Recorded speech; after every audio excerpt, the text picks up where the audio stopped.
In many ways, he paved the path for this generation of Arab American public servants and those to come by fighting for their rights to participate, to advocate, and to tell their American stories.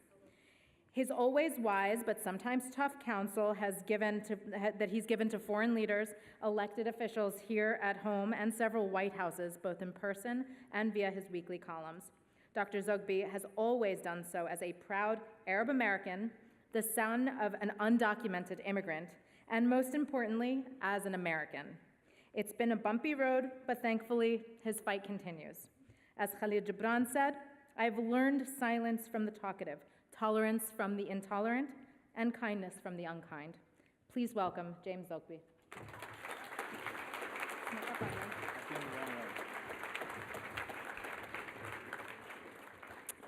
Thank you, Vivian, and thank all of you for being here.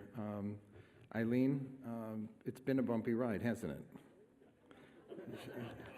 She and my children have lived this bumpy ride, but it has been a ride that's been well worth it.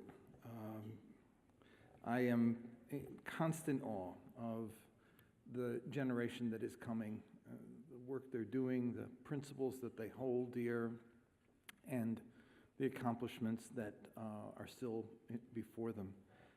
We have Maya and I talk a lot about an AI alumni association. I look at the people who've come through our office over the last 30-something years who've committed themselves to public service and who are now today. I mean, I tell the story that when I first started, when I came to Washington in 1978 to run the Palestine Human Rights Campaign, there were 4 of us doing this work.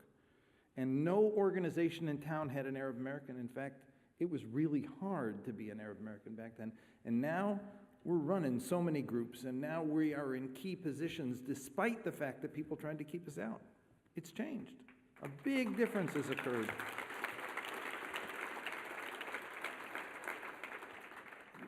You mentioned my dad. I think about that a lot. He was undocumented, and I have on the wall in my office his naturalization paper, and on top of it is my presidential parchment when President Obama appointed me. That's an American story. It actually is only in America does that happen. I remember Mark Steitz, a friend of mine, is here, and we worked on the Jackson campaign in '88, but in '84, I got to speak from the podium of the convention to introduce him, and there I was, the son of an illegal immigrant, going to nominate for president, the great-grandson of a slave. Where else does that happen but America? Where else but America can that even be? You can't even begin to think about that. And that's the America that we talk about. We talk about the values that are reflected by the people we've awarded tonight, the compassion of Francis Black, the grit of Anthony Romero in the trenches every day, the vision of a Jose Andres, and the commitment to public service of a Marcel Wahba.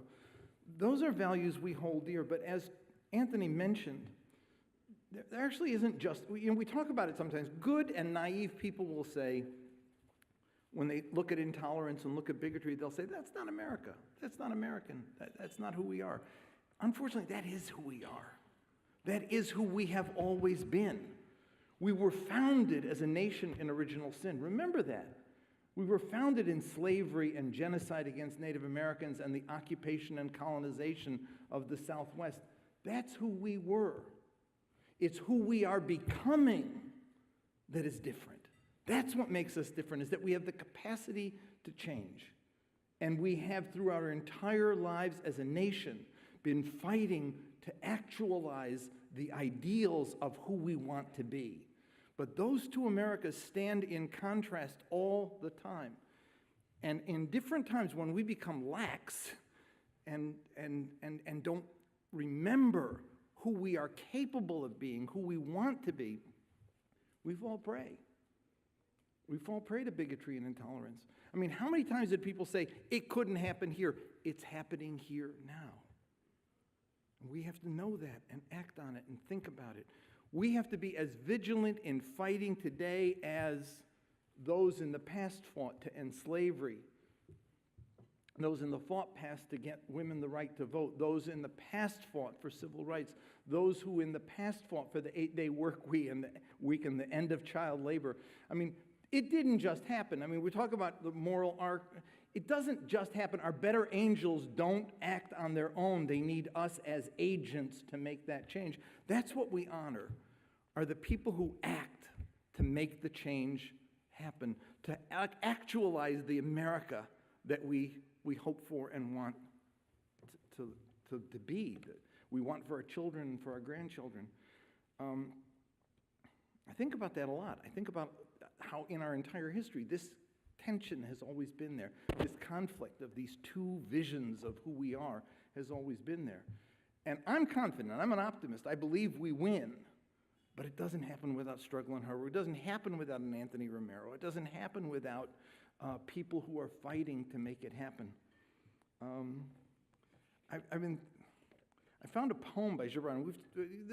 Look, let me be honest with you. When we first started this thing, we said, let's call it after Gibran, and it was a nice idea, and I thought, yeah, people know him, and it's a nice thing.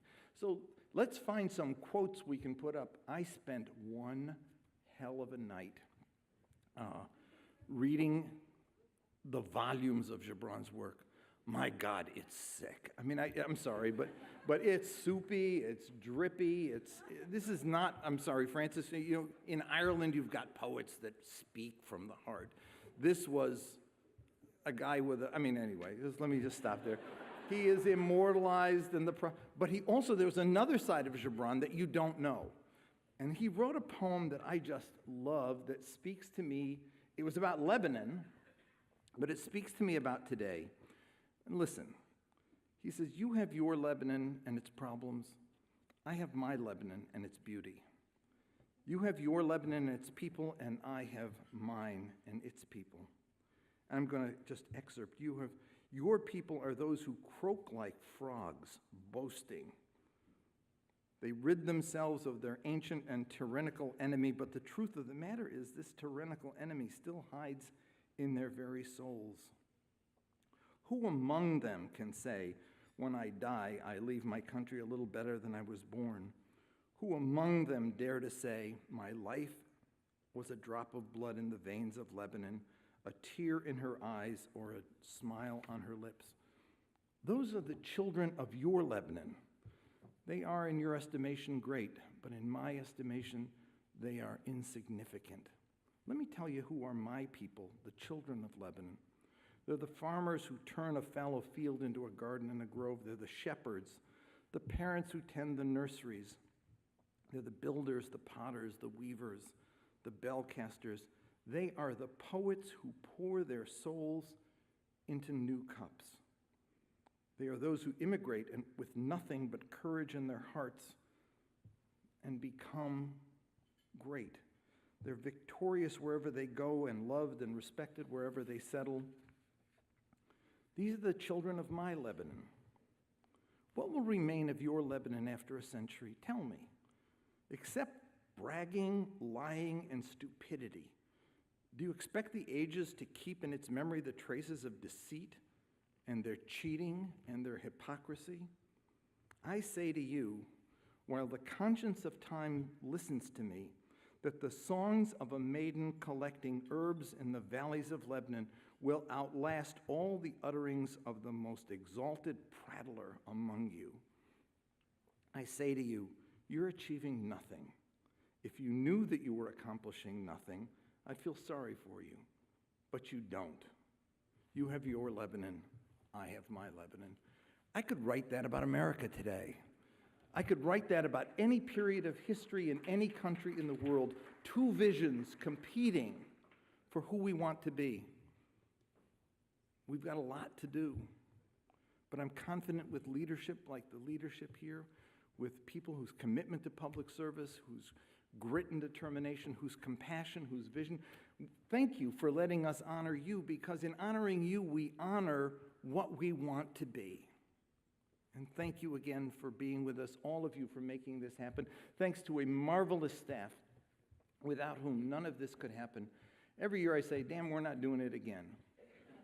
But I always feel good at the end of the night, and I think about this incredible journey that young people have gone on, those who've come to us and gone to great places, those who are starting with us today, who I know are going to be in great places in the years to come. Thanks to all of you, and enjoy the rest of the night.